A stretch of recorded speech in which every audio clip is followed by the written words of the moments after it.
Hey guys, and welcome back. I'm Rachel O'Leary, and today we're going to discover together, does this thing really work with the $15 solar powered fountain pump that I purchased for my Bidding on a Budget series.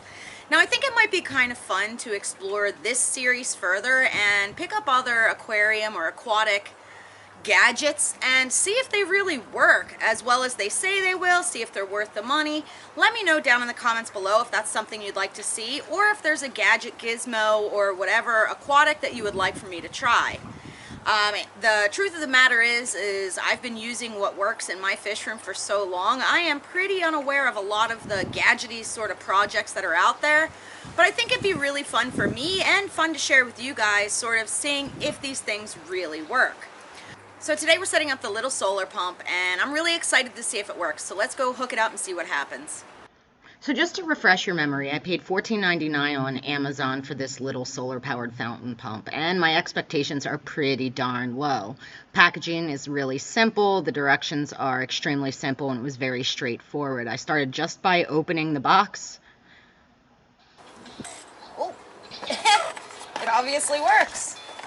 It came with some really no-frills packaging. It had some very easy to understand simple directions, the panel, the pump itself, an adapter, a riser, as well as 3 different fountain ends and a diffuser to control sort of the output into the tub of the water itself. Now again, my expectations are really, really low for this product, but it was super, super easy to assemble. It literally took me the time that you see here in order to put things together and drop it into the tub. So, you know, as far as ease of use, it couldn't get much easier than this. To tell you, the materials feel extremely cheap. This is one that looks like it's just the diffuser, which is what we're going to try. Because again, oh my goodness, I just want the water disrupted. Let's see what happens when we turn it over.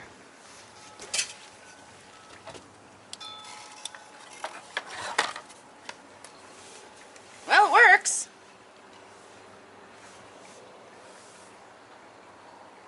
I'm actually kind of impressed. Now again, this isn't a solar feature that stores any battery, so it's directly dependent upon having the sun out and no shade to work, but I think that will be adequate for our purposes, and for $15, it can't be beat. So I have to figure out where I'm going to mount this, because if you disturb it at all, it does stop immediately, and it does say that it's supposed to stay dry. So I'm wondering if I put it in my windowsill, if that would work. But for now, I'll just set it on this stool, and we'll keep an eye on it. Well guys, I have to tell you, I am moderately impressed with that little pump. Now we'll have to see what the longevity is, the realities of using it. I know that I'm going to have to clean that little panel quite frequently. You've got to clear the pump. The pump is actually really tiny, which sort of surprised me. I'm sure there's a larger version of things like this that probably work better, as well as more expensive ones that have sort of a power bank, so that if you're having a cloudy day, or if you want the pump to run overnight, that would work. But I think for our purposes, you know, of basically just seeing if it works and if it'll be enough to aerate during the day, this one will probably do the job for me. So after shooting my initial reactions, I decided to watch the pump for a few days and see how it really performs. And the truth of the matter is, during the peak sun time, when it's hottest and brightest around here, the pump works really well.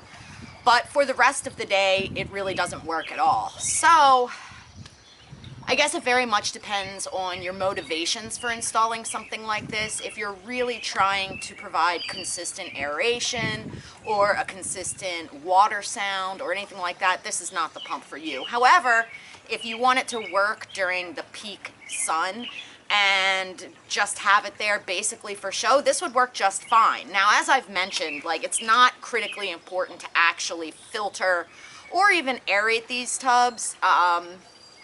You know, if you don't, sort of a layering effect of temperature happens within your tub, and when it gets hot, the surface is hot, the fish go to the bottom.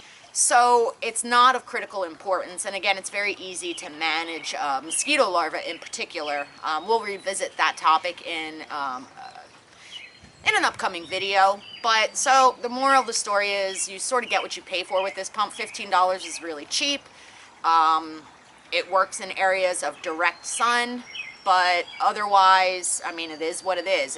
It doesn't bank power in order to provide a consistent and constant aeration. It's very much dependent on how much sun is out. So like right now it's overcast out here and it's not doing anything.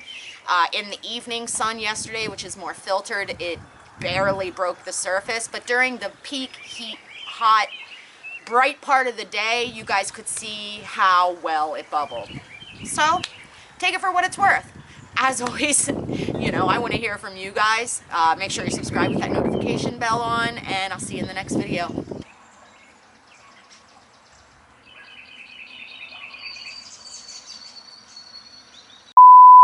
So today we're gonna, excuse me, Pepper.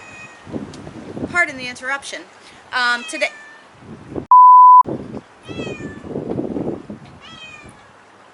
see what I have to put up with? So, Pepper. So today we're setting up the little solar. Pepper. What's wrong? Are you enjoying the sunshine?